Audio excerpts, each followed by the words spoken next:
the One Arm Bandit, Vern Martel. Thank you so much for being a guest on Crazy Damn Canadians. Well, thanks very much for asking me. I love doing stuff like this and love letting people know about my sport. Absolutely, and you know it's amazing because we did a bit of a poll, David Mothis and myself, and we said we opened it up on social media. We said who would the public like to be our next guest on Crazy Damn Canadians, and I think we had over 175 actual tags and suggestions, and your name came up the most. It felt like every third person was recommending you to be a guest. So I'm super pumped to have you Wow, here. that's crazy. I mean, I love the appreciation that people have for watching different sports, and obviously, I've always loved it the way that they follow different things that I've done, and I'm in their thoughts now. That's fantastic. And you've accomplished a lot in your life, and we are going to get to that. I'm very excited to talk about a variety of your different achievements. Before we get into that, can we just let our listeners and our watchers know uh, who you are? Where did you grow up? Where are you from? Where did you spend your childhood, your teens? You bet. So I'm from Prince George. I'm actually was born and raised in Prince George. I stepped aside, went to other places.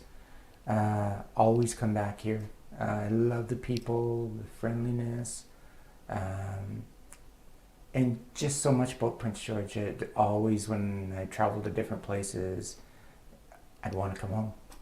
Home is home, and I made this, my life, my children's life, and even when going abroad, hearing Prince George when I'd be standing on the podium, I'd just be proud, just the ownership that this is my town. That's fascinating for me because you have your sport of arm wrestling has allowed you to see many places throughout the world. It's brought you far in your travels with your dedication and your success in the sport. And I feel once you leave Prince George and you start to see other places in the world, your sense of gratitude for Prince George and Northern BC just skyrockets because it Mm-hmm. makes you realize how lucky we are to call PG home. Yeah, you're right. You're right. And some people, you hear crazy things. Oh, Prince George, are different things. How people don't like it, and oh, you can smell Prince George, and it's like, well, you should go some other places and see what it smells like there. Like, Prince George has got a lot of opportunities. Like I said, the people, and that's probably what I take most in all the places I've traveled is the friendliness. Um, it's just Prince George is inspiring. I've invited so many people here, and it's tough sometimes getting people to come to your backyard, especially in the way of competing. So that was my main thing for getting out into the world and finding, who is out there, who is some of the best arm wrestlers in the world, because they sure weren't coming up here to come and see me. And we put on a lot of different tournaments here and that, but never anything that really aspired to having a lot of main competitors coming here. And it's too bad with COVID because we were just setting something up that a lot of people who were going to come was specifically because of all those different tournaments that I went to and represented their sport and come out and built their sport up, or built up their tournament just by kind of my arm wrestling fame and what I've done. Yeah. And so just having people come up here was going to be, I was looking forward to it. And then we had to shut her down. But Yeah. Damn COVID, hey? So growing up in Prince George, and we haven't had much conversation in the past. I think we've bumped into together just few mutual acquaintances. But that's right. growing up in Prince George, PG boy, what high school did you go to, and when was it that you found your passion, your love for the sport of arm Hmm. wrestling? Well, I originally started my Blackburn roots way back in Blackburn. It was a tough school. Like you seen fights almost every day. You almost had to stay tough. You had to get involved in the different sports like wrestling and stuff like that. And from there, that was kind of some of my childhood memories of arm wrestling and stuff like that. was competing with students, friends, teachers. You know, we had arm wrestling events at Blackburn, and beating out the teachers was crazy because people are going crazy, right? But and then going to Prince George Senior Secondary was a lot of fun as well, and great memories from both schools. And I guess that would have been my earlier beginnings of arm wrestling. And you know, I was always seeking a sport, and tried many different sports, and my legs just wouldn't work so hot on some, so it was always going to be an upper body sport. And you know, it was like, why, you know, I'm really not bad at arm wrestling and stuff like that. And it was funny because Bruce Lee was somebody who always inspired me, you know, somebody who's just could do so many crazy things when you'd watch him. And I was reading his book of Jeet Kune Do,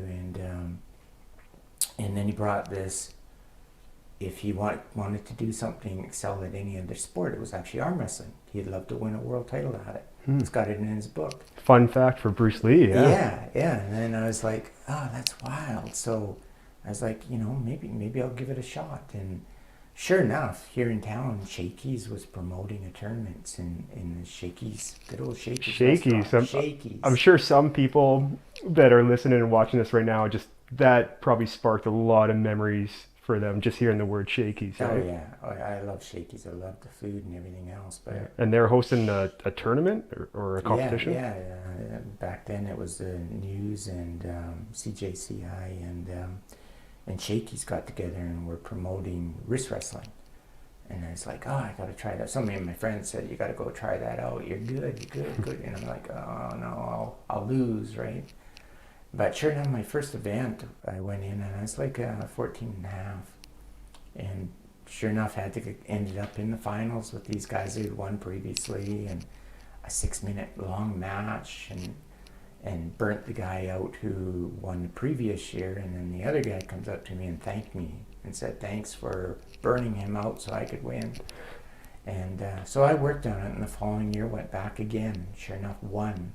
And then I got in, you know, Keith Koenig was president of the Wrist Wrestling Association, and he went and gave me a little bit of a list of tournaments he had going. And so I just started going to these events, and you know, different sports I tried, and they just said, you know, you should be an arm wrestler, because every time we'd fool around and arm wrestle, I'd win. So that's kind of how my little legacy went, and I just started going and pulling, and then starting to train for it. And then we had a good batch of guys back then, you know, that were all made up the team of the Prince George Iron Arms. And we traveled to some pretty crazy places. I was young, I was foolish maybe, and bold, and just everywhere we went, we kind of just dominated. Our team just did really, really well with some great pullers in it. And at that time, I was like 135-pound guy, and all these other guys are, you know, brutes in the sport and stuff. But I made my own little, you know, like niche in the whole sport. And you know, when they kind of fizzled out, I continued, and I had to change my style. Obviously, I won my first world championships in '83 down in Costa Rica. Wow. So how old, you were able to identify at a fairly young age, around 14 and a half to 15, that you had some talent and that you could actually prevail in this sport. So you kept on training throughout high school, and in Costa Rica, that was your first international event? Yeah, that was my first world championships. And how old were you at that time? I was 21 then, and that was back in '83. And then I was really shocked to find out, you know, from the sports guys that and they turned it over to the city of Prince George and said, oh yeah, did you guys realize this is our first world title that Prince George is actually has out of any sport out there? You know, we had Commonwealth and stuff like that from, you know, like Harold Mann, but this is our first actually world championship that involved multiple countries competing at a level. So you're setting history for Prince Yeah, George, as the first representing guy. our Yeah, fine northern yeah. city. And so I was taken back by it. Wow, that. I was amazed, right? And was invited to a lot of tournaments. One of them being Over the Top, and So was that Sylvester named? Stallone. Yeah, was that named after the movie then with Yeah. Sylvester Stallone? Okay, Yeah. because that, in terms of famous '80s movies, has to be near the top, and what that must have done for the sport in terms of It took it to the next level. yeah, making It's arm like wrestling ubiquitous. Rocky for boxing, right? But sure enough, I ended up in a bad motorcycle accident with a car, and I was sitting in the hospital and got these Canon pictures, forms for, as an invite to be a participant in it, and I couldn't go. I had one leg up in the air, I was stuck in a wheelchair. Found out about my left arm being disabled, and would no longer have the use of it. So this is pretty much an injury that should be career-ending. Yeah, in the sport of arm wrestling, definitely. And hence the nickname. The One Arm Bandit. Absolutely. Yeah. And what year was the accident? That was back in '85. Do you mind talking about what happened? No, it was literally heading to work, riding my motorcycle, going to work, coming around a corner, and sure enough, went to go around the corner, and another guy was coming down, and just went straight down underneath his car, went underneath it, was run over the arm and head, and then my right hip and femur, and it was a good 6 months of Recovery. physiotherapy, recovery. Even then went back east to Toronto, St. Michael's Hospital, and had exploratory surgery done on the brachial area to try and, remove nerves from the backs of my calves to put up into my brachial to get my arm to move, which able to, move my arm at the elbow, which helped out a little bit. It was something compared to nothing at all. So But you have vivid memories of the accident then? Yeah. I was awake through the whole thing. I never, I kind of went into, I guess it would almost be comatized in a sense. Everything around me, I was fully aware of everything that was going on, me trying to pull my helmet off because all I seen was bubbles in front of my face, just red. Couldn't figure out what this red, and it was bubbles popping in front of my face of blood, right? And I pushed myself up, and I couldn't see my leg, and I was pulling my leg forward, which was bad, but I was in shock. And at the same time, I was like, why am I doing everything with my right arm? And I couldn't even see my left arm. It was like way behind me, and I had one of those old, Prince George, kind of like a dress jacket, like a lumber jacket, right? Mm-hmm. And here I am, I'm pulling it forward, and my arm was mush, and I was like, oh, what is going on? But I was sitting at the curb, and my friend was not too far behind me, called for the ambulance, and they were there shortly, and I remember the ride going, and then things would start blanking out. But then I remember being in the hospital and them saying, we have to take your arm off. And, my mom was there, and I told her, I said, don't let him take my arm off. Whatever you do, don't let him take my arm off. And then it was like, 9-10 days later that I finally come out of intensive care, and that I was finally aware of that, what state I actually was in.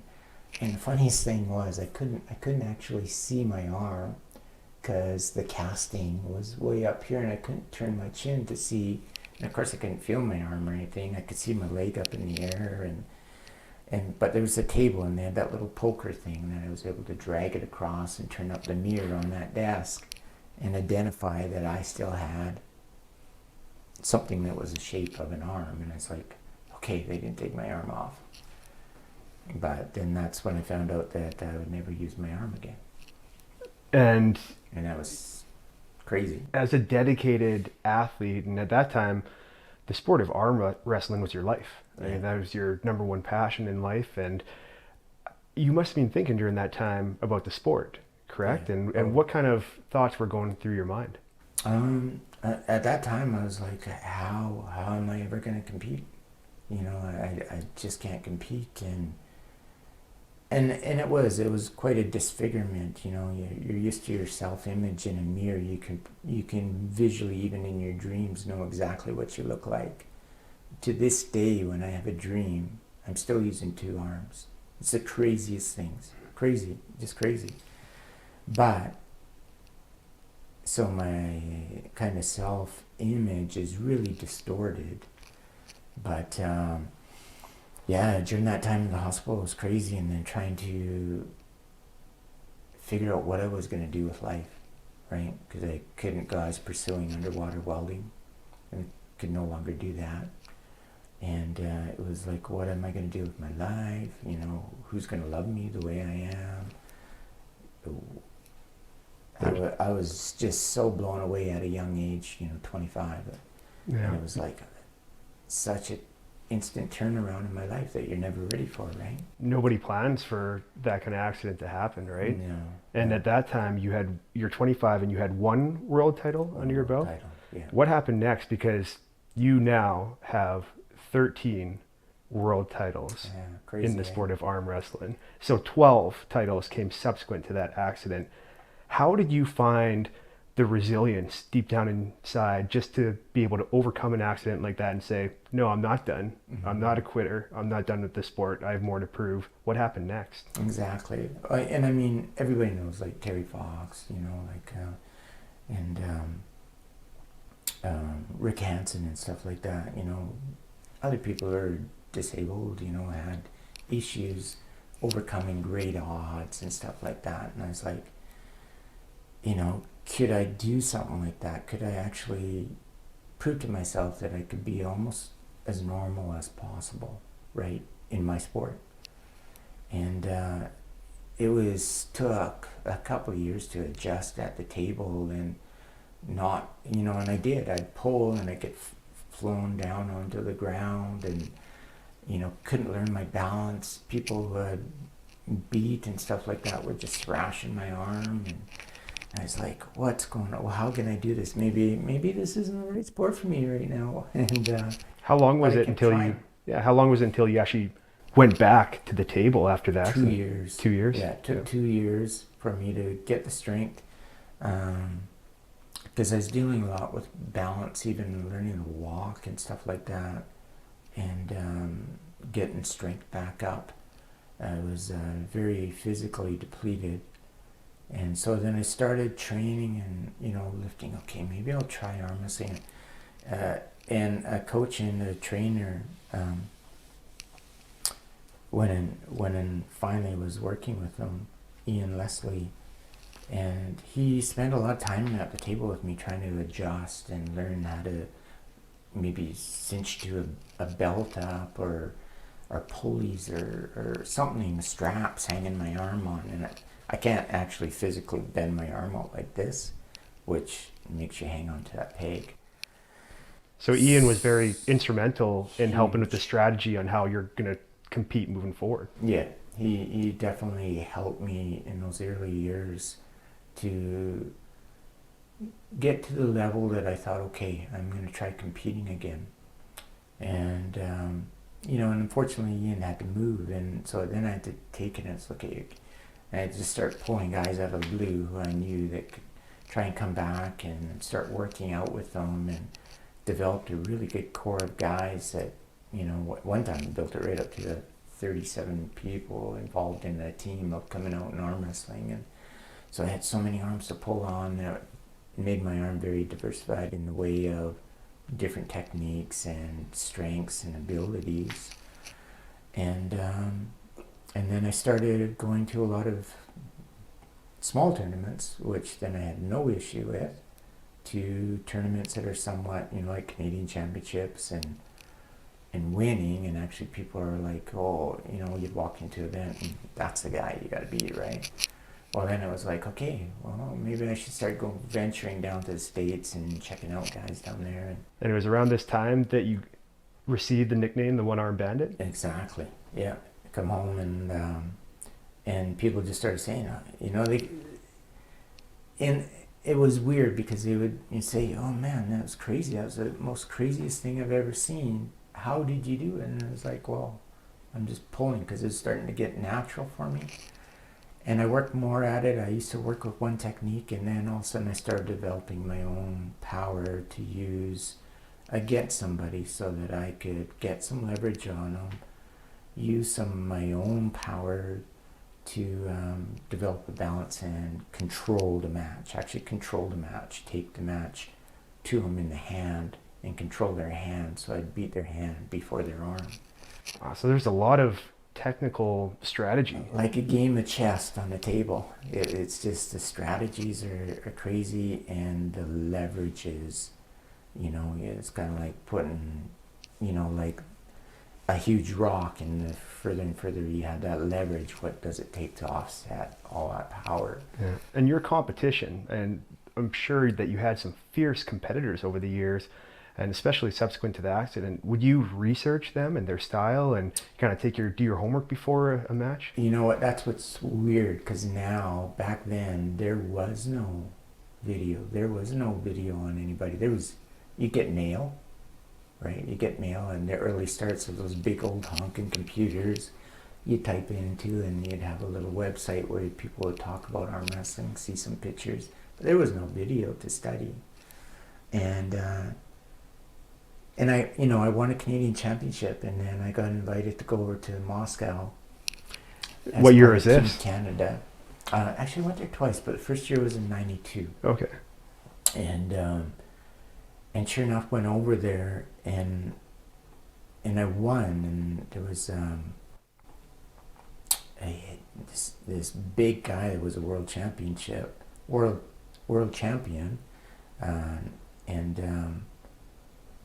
and he is in my class, like, because I had to compete in the physically challenged at that tournament, right?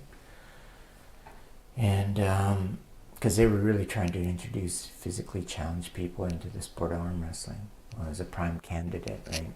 But over in Russia, they were ready for this. They had all kinds of people coming out of the woodworks, and the U.S. brought over their guy Von Cartwright, who was actually a world champion in wrist wrestling.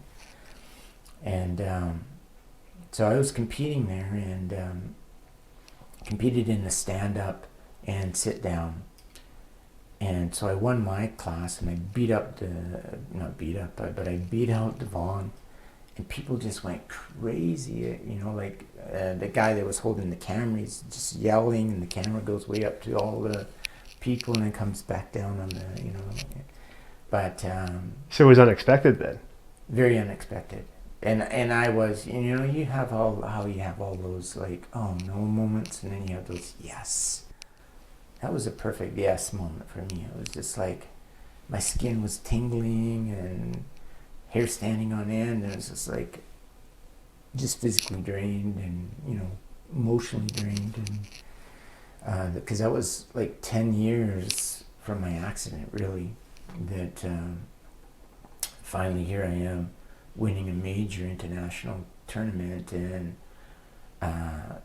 they had this, and I got it written down, I forget her name, but she was a major entertainer over there, and she comes over, and as I'm starting to walk up the stairs of this, because they do it in a great big Russian circus ring that they do all their crazy performances and stuff, and she comes and grabs me, and all these girls are coming over and giving me flowers, and people are presenting me fruit, which I didn't understand the meaning at that time, but that's a huge thing of them being inspired or very like moved by something you've done. So that's part of the Russian culture then. Yeah. And I had soldiers coming over and giving me their hats. I still have hats and medals and stuff for what I did. It was great. And here I'm walking around this ring, and everybody's standing up and applauding, and so that was very emotional. But that was when I finally kind of realized, because she once says, the people love you.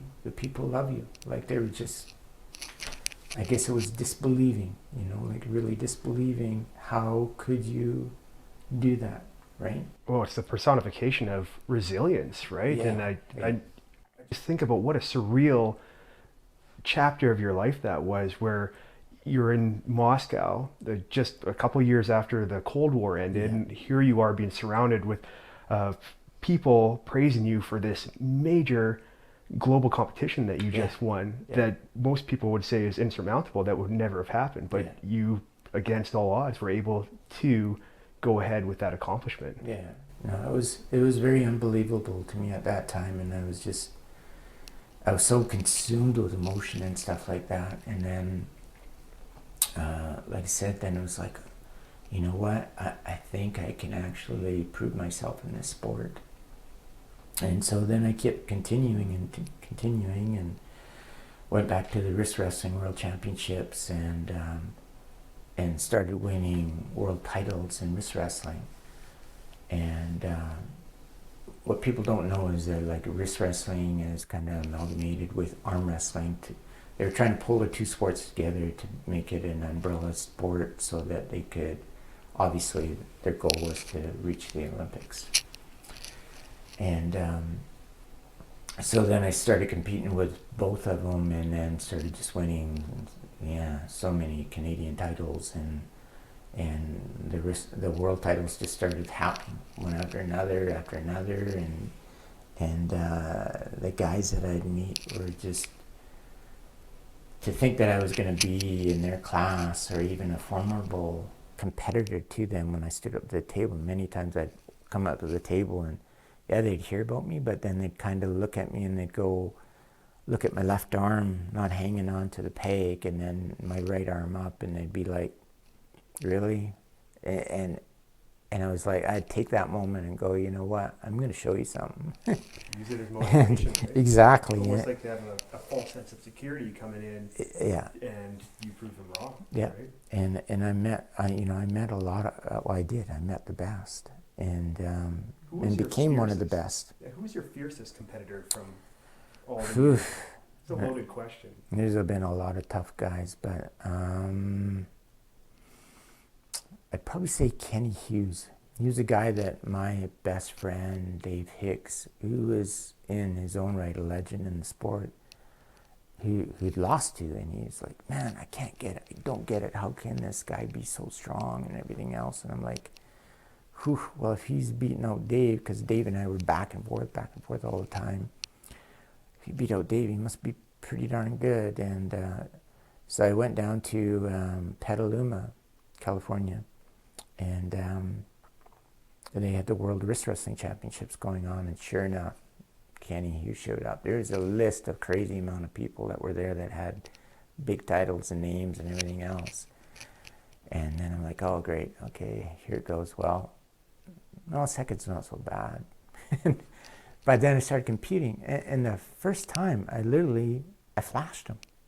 And a flash is literally taking somebody and just, like a simple second, like fast hit. And I went walking down from the stage, and everybody's like, do you realize who you just beat? And I'm like, yeah, I don't know how that happened. And so I went up the second time, and we had a long match, and he was able to drag me out. And something that's very hard for me to do is, that's when you need your peg and your inner strength across your chest to yank somebody back. Because I can hold so long, but then there's a fatigue point. And he's able to get around and come out and beat me. So we come right up to the final. We both had 2 wins. And everybody was going crazy. And we went, and sure enough, I nailed him, and I yanked him right over, and I could feel him trying to yank me out, try to get me around, right? But I stuck with it and just started hitting it, and his arm went down. And it was like electric shock. Everybody was like, what? And so I was come back, and I no sooner got home, my friend called me, and he says, One Arm Bandit, I heard you're a world champion again. And, thanks for beating that kid out. And but yeah, so many memorable things, Kenny, who you beat, was an actual American, so you beat him on his home turf. And what is exciting about that is just the energy and the passion from the fans in the arena, in the room. What was it like for you as a competitor to kind of feed off of that energy? It was great actually. There was only a few of us Canadians there, and that was kind of the crossover quite a bit with me, because I mean you got to admit, like, the States and Canada has got quite a rival, against each other, and to go to one of their tournaments, and sometimes you'll even see that in the setup, the favoritism, right? But I had a lot of fun with it, and the people really treated me good, and were, in a sense, getting inspired because they'd never seen it before. A guy arm wrestling with just one arm, was just unknown in the sport, and so that nickname, One Arm Bandit, and I'd go to these different events, and especially down in the States and stuff, and they'd call out, Vern Martel, the One Arm Bandit, and you just see people turning, where is he, and you'd be walking up to the stage, and then it was okay, well, it's showtime, it's got to make this go. They're living up to the name too, right? Yeah. And not only is it the fans that you see supportive and passionate, but your fellow athletes as well. Can you talk about the camaraderie between yourself and the fellow athletes that you competed with and against? Yeah, that's something in the sport of arm wrestling. We call it a family. It's an arm wrestling family. So we call each other all bros. We're bros, right? And are good buds, because it's a family. I've never been in a sport as much as that, that everybody, when you meet at the table, that's your worst enemy. But afterwards, you go in there, you shake hands first, you have it out, and then you're shaking hands, and hey, let me show you, let's try that again. I want to see what you did, and share secrets, and afterwards, it's like your best friends, and everybody there is just, the community is crazy, and we stay in touch with each other. That's amazing. Denise Waddles, so she's the USA president of the Arm Wrestling Association. I call her mom, right? She's like a mom to me. I go down there and she just takes me under wing, and here I am, a Canadian guy, and she's looking after me more than the US team, some guys. And and shout out to Denise. We'll have to send her a link to this podcast when we're live. I'm sure she'd appreciate that. Yeah. She's an amazing woman, and she's treated me so good, and she was part of the thing there, when I found out about my cancer and everything else, right? She was the one who, kind of made a great, big, huge thing there, where everybody was signing different things on the internet, and sent me a beautiful award, about how the rest of the world cares about you, is behind you, and you mentioned the C word, the cancer, and I'm hoping we can talk about that in a little bit here. But let's go back to the 90s, and here you are, you're on a resurgence, and you're ready just to prove yourself again as the One Arm Bandit, and you've become somewhat of a fanfare in terms of people wanting to come to these competitions to see you compete. Yeah. 13 world championships. How much of a time frame are we looking at, these 13 world championships? They started happening, your first one in the 80s, and then throughout the 90s as well? Yeah, and into the 2000s. So my last world title was won in 2006. And those were crazy events. The competitors that I think of, and I watch them, because people have still progressed with the sport, who are top athletes, and still doing amazing stuff.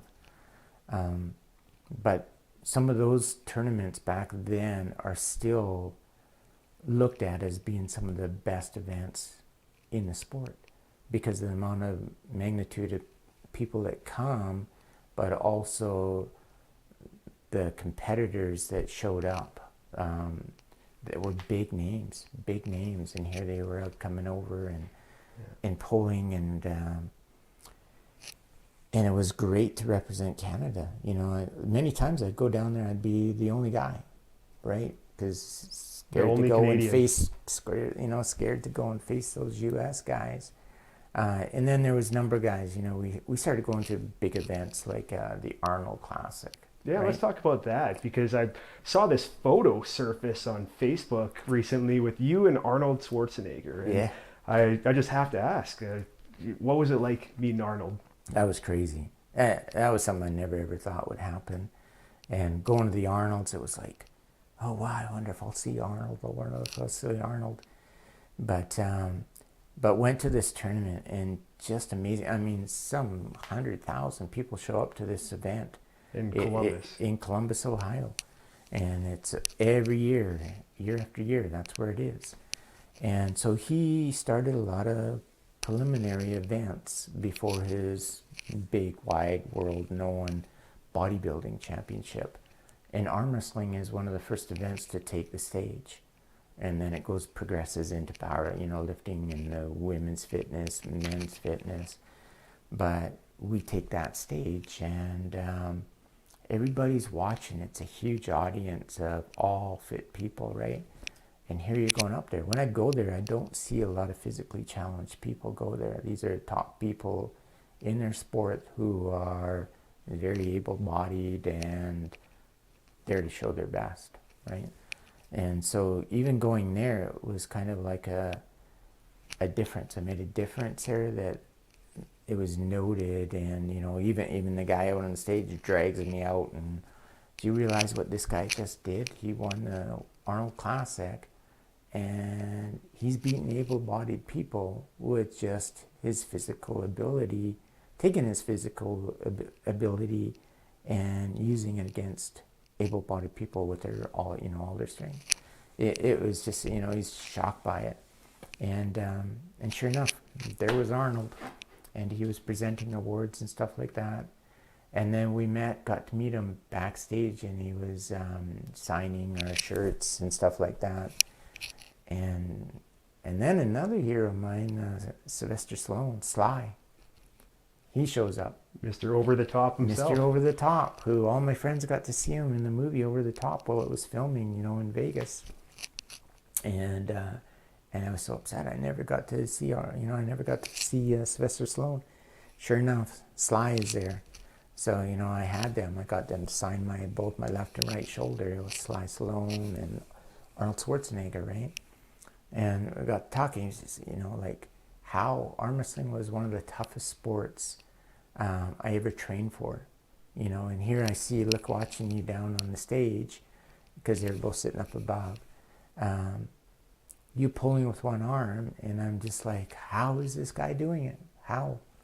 And so it was good to kind of converse with them, and Arnold was amazing, and just everybody, always just fall in love with him for his movies and everything else, and then Sly. But it's really weird because meeting Arnold was a whole lot different than meeting Sly. Sly was like this guy that he had an ambiance when you walk through the crowd of just this greatness, and you'd see him, and it was just like, it was memorizing. I still picture it in the same feeling, like, holy smokes, look at this guy. He's just what gives him such a personage image, and then you meet him, and he's like, right my height, and he's bigger than really what I was. Yeah, he had about 20 pounds on me, but really nice, right? He was there talking about his, at that time, in-stone products, that he was doing nutritional products, but he was just so one-on-one, like Arnold, very personable, like just another guy out there, right? Yeah. But you're it's almost intimidating in a sense. But then it's weird because people are coming to me and it's like, I was kind of scared to talk to you because you're so intimidating. I'm like, I'm a small, like, what? What are you scared of? Yeah. So the same feelings that you were having towards Sylvester Stallone and Arnold Schwarzenegger, other people are there having those same feelings towards you. Yeah. A Prince George, born and raised boy in Columbus, Ohio, competing on the grand stage of them all at Arnold's, and you have Sylvester Stallone and Arnold Schwarzenegger watching you and inevitably being inspired by what you're accomplishing. Yeah. Not too many people, especially living in northern BC, can say, I've inspired two of the biggest movie stars and two incredible athletes of all time by competing on the grand stage of them all. Right. Amazing experience for you.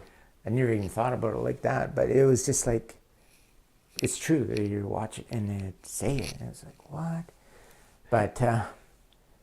But yeah, arm wrestling has allowed me to travel so many different places and meet fantastic people, you know, Claude Van Damme and stuff like that, right? It's actually, and I'm just, you know, even going to shake his hand, it's like, you know, he's like this, you know, he's a character, right? A real character, real ham. Yeah, I have a funny Jean-Claude Van Damme story. So I was with my friend in Vancouver, and we were young, we were in our early 20s, and he was working at a hotel, fancy hotel downtown Vancouver. Jean-Claude Van Damme was a guest there, and all the press were following him around, and they're kind of following him into the hotel lobby, and he's like, no pictures, no pictures, no pictures. Then he stops, Turns around, dead in his tracks, turns around, kind of looks at everyone, and he goes, okay, just one. And then does the picture. Throw a foot out. Yeah, I think he actually did the splits. So. Yeah. So Vern, looking back at the trajectory of your arm wrestling career, it must be spectacular just for you to visualize all of the places that you've traveled, all of the different arenas and venues and cities that you've been able to explore and visit. Can you talk about some of the cities and the countries that might stand out during those travels that you vividly remember? Yeah, for sure. My favorite all time is always going to be Moscow. The country reminded me, Moscow reminded me of Prince George, minus all the historic buildings, right? Very, it's a humbling place because a lot of history has gone down there.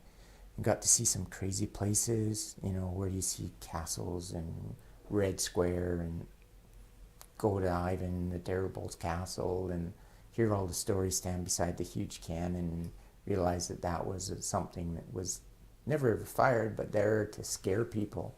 Rolling his it was, the history is crazy. Going to the Kremlin and sitting in the theater where Hitler had been and stuff like that. But I loved it there as far as the event, because here, you know, we're used to going to the tables. They would lower the tables from the ceiling, and it'd be this crazy techtronic music blasting away. Tables are coming down. They got all kinds of entertainers that were in between each class coming out and entertaining us like crazy. And it was a big production show. And then, you know, even us going to the table, you know, just, it's like, oh my gosh, what am I in? You know, I feel somewhat famous, right? But yeah, no, crazy matches, because I had some very crazy matches there, and very hard to set up with some of the people there. I had a Russian guy that just didn't like my hand. I'd set up with him, and he'd be moving around, setting up, and the referees is trying to grip, and I finally looked over at the referee, just say go, right? And he kind of smiled, and he said go, and then we went into a good long match, and then pulled him down. But people went crazy because this guy was being so weird at setting up, and then another guy with a Ukraine guy that I was pulling, another stand-up, and this was in the able body event, right? And we're back and forth, and he's yanking me right over, and then I finally do a big yank and get him on my side. Well, the crowd went wild. It's the first time when you're pulling, you never hear anybody. You're so into it, everything is silent. You hear your competitor breathing. You're trying to feel what he's doing in his hand and stuff like that, in his arm, what he's going to try next. Listening for his breath, so that when he goes to go, hit him harder, right? Right on that moment, instead of waiting for him to get ready to set, right? Wow. And this is all going on, and despite all the stimuli and the noise and the fans screaming, you just said you can hear your competitor breathe. That's how laser focused you are. Exactly. You're feeling every moment means something in your match, right? And it's weird. Everybody, I think, some point in life has had an arm wrestling match, whether it's been with their brother or sister, their moms or friends. So arm wrestling is there, but then you blow it up to the magnitude that I went into it at. It's just there's so much to it. The technique is unbelievable to kind of understand what you can do to a person's hand to manipulate it along with the arm, so I'd go to tournaments and there'd be a lot of guys, sleeves cut off and everything else, just muscles ripping, right? And you're like, holy smokes, I gotta go against that guy. But then I learned to start looking down at their baby finger, because their baby finger is what I wanted to beat. Out of the whole arm, you gotta beat that baby finger. And people are like, well, what do you mean? You grab their baby finger and pull on it? And it's like, no. When you're gripping up with somebody, their back of their fingers are in your hand. The smallest part of the whole arm is that baby finger. So what I need to do is hang on to that hand, drive my force up into their hand, and especially exposing their baby finger to rip their hand open, by then exposing their arm and keep pulling and pulling and pulling. The more you get away from that tightness and that great setup that I feel super strong, and all of a sudden you're way out here and you're stretched out, well, that's your weakest point, right? And that was my ability, was to try and control the hand so that I could actually open up their hand, pull it towards me, and then force a power that went straight up and over to kind of what we call dump them to the pad, And a lot of strategy. A lot of strategy, and some matches were easier than others. Some you're so close to being so equally matched that's what you almost live for, right? Is a match like that, where that's what I say. When you're going and you got your power, and then you're feeling what they're doing and what you got to compensate to be offensive on what they're being, they're being offensive and you're being defensive, and now you're becoming offensive, they're being defensive, and the counter moves, and then starting to get past that arm to seeing, okay, watching for their breath, seeing where they're looking, look at the adjustments on their body, where they're going, what they're doing, to counteract against it and turn that match more favorable into what you're doing and where you're going. It just, when you get all that going all at once, it's just an incredible sensation when you feel the back of that pad is down and you feel a slap on your back and you're the winner, right? It's just, it's so weird. And arm wrestling gets to the point that it's just natural. I don't even think about it, where some people are going up, okay, it's a natural movement. It's like somebody boxing. It's just, you work on that, moving, somebody wrestling. Those things just become so natural, so you don't have to think about them. All you think about it is what your opponent is doing and how you're going to intimidate your competitor by what you bring to the table. It's absolutely. And I always get so inspired when I hear stories from people like Brian Skaken, how they talk about the 80s, how that was one of their favorite pastimes, where they'd be out at camp and working in the bush, and on their breaks or after work for entertainment, and to stay in shape, they would have these massive arm wrestling tournaments. And then you look at present day athletes like Dan Gallo and Jacob Lee, just two phenomenal human beings and just powerhouse athletes who a lot of their inspiration from the sport I attribute to you and trailblazers like yourself, Vern, in the sport. And I cannot say enough good things about the discipline and the athleticism from athletes like Dan and Jacob. So I want to talk about, you've won 13 world championships, and after that, and this is something that I didn't even know until we're talking prior to the episode, you faced another daunting challenge in your life, and you were diagnosed with cancer. Can you talk a little bit about that? Yeah, for sure.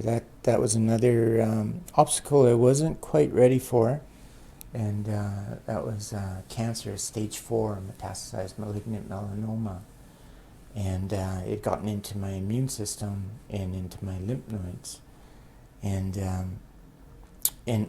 I could feel it coming on. I was very, very fatigued. and it was like hitting wall after wall of sleep. It was like trying to get up with somebody pushing you down steady all the time. Sweating and not knowing what was going on and being so cold, and it was crazy. And then it was like I could feel it. It was weird because I was training for an event. And what year was this? And this goes back to 2015. 2015. I was training for an event, and I was out running on my treadmill, working, trying to burn some weight off.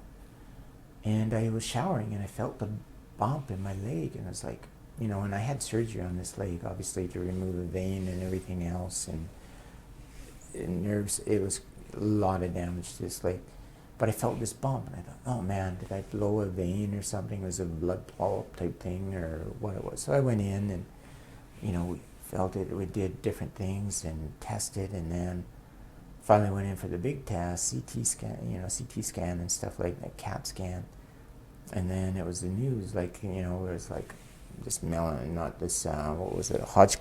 lymphoma, which was very treatable cancer, was kind of what we thought. And then all of a sudden it comes back as this stage 4 metastasized malignant melanoma, and it was like... Not the diagnosis you want. No, because then it went from one scale to the other, like, you just have to pick up a book and read about it, and it's not a good... The life expectancy is not favorable, right? No, and it was a very hard sit down with my wife in the doctor's office saying, like, you have to put your things in order and get a power of attorney and stuff like that, and the realism of, knowing, meeting your end was, we all know we're going to pass away one day, but you hope that you got a little bit of an extended life, that you can build a whole lot more memories and do a lot more things. And here it was like, okay, I know when it is now. Yeah, I mean, we're all thinking, as human beings, we know one day we're going to move on, Mm-hmm. right? Mm-hmm. But as human beings, we also feel like that day is way far in the future. And when you have a prognosis saying that it might be imminent and soon, it's got to be hard to deal with. It was very hard, and really took me back. It was very hard to say to my kids. I have 5 kids. My kids are big kids now. Gosh, they're huge. But very hard to tell them, what was going on, and they all took it in different ways and stuff like that. And here I'm thinking of, how am I going to stay connected with my kids, if I pass on and stuff like this, and I've done videos right up to, this is hard. I've done videos right up to even a week ago of things that I want to say to my kids, my grandkids, my kids that are still got to get married, and things to my wife, and even my family, my arm wrestling.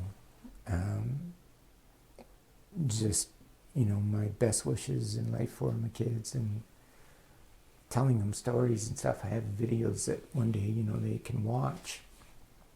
Well, I also hope that your kids, just like so many other people, are going to be able to watch this podcast and feel inspired just with everything that you've accomplished.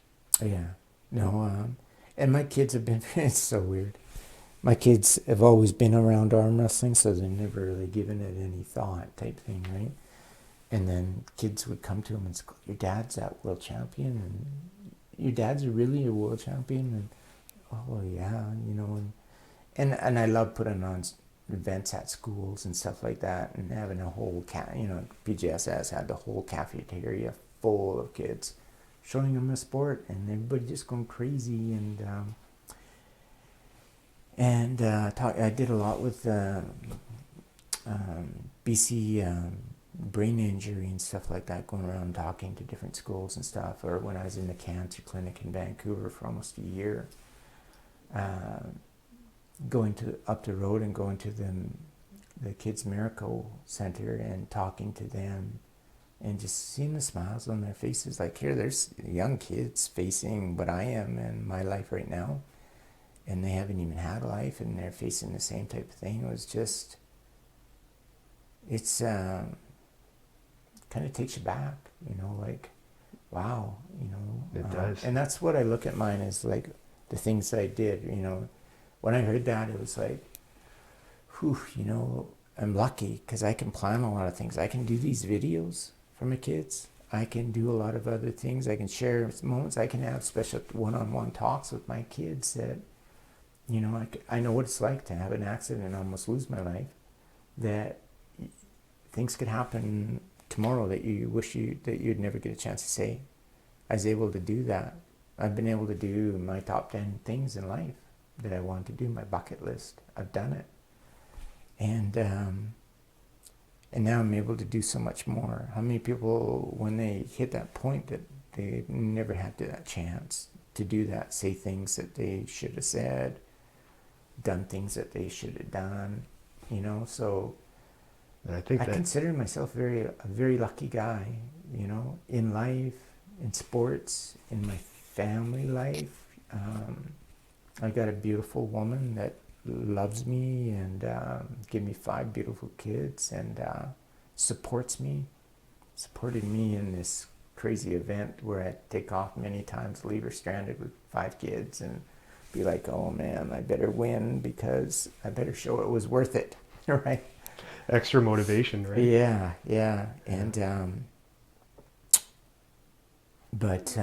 yeah, I'm still fighting a lot of stuff going on, a lot of stuff that I'm still trying to figure out my body. Like after this, went on an experimental trial because it was like, maybe my benefit of taking this trial is going to save future people who have got to fight the same fight, help them in their lives in some way to, again, you know, be able to have time with their family. And so I definitely think it was all worth it. You know, through it, it compromised my immune system greatly with my whacking out my, pituitary gland, my thyroid, my adrenal glands. It just doesn't function like normal. I have to take pills So there are those ramifications then. Oh yeah. There's definitely. Listening to what you just said, Vern, I think that, and I really hope that people listening or watching this podcast will really resonate with the fact that if there's people out there that you love, like tell them you love them. If there's things that out there in life that you want to do, but you know it might be outside your comfort zone or you're a little bit afraid to take action, go after those things. Go out and try them. That's at least. Because you mentioned Terry Fox earlier in the podcast, and he has this famous quote that he said in 1980, the year he started the Marathon of Hope, to run across Canada from St. John's, Newfoundland to BC, was that anything is possible if you try. Yeah. And it's the final 3 words of that quote that are the most important. If you try. Yeah. Because what he's saying is you have to take action to see what you're capable of accomplishing. If you don't, then anything isn't possible, right? Yeah. I want to ask almost a strange question, and that is, just with the way that your life has gone, you must look back at your accident in the 1980s and think, what would life have looked like if that accident didn't happen? If you were to have the choice to look back and have that and live life again without that accident happening, or choose to have that accident happen and go on to be the One Arm Bandit and accomplish all of these great feats, what would you choose? Crazy question. Wow.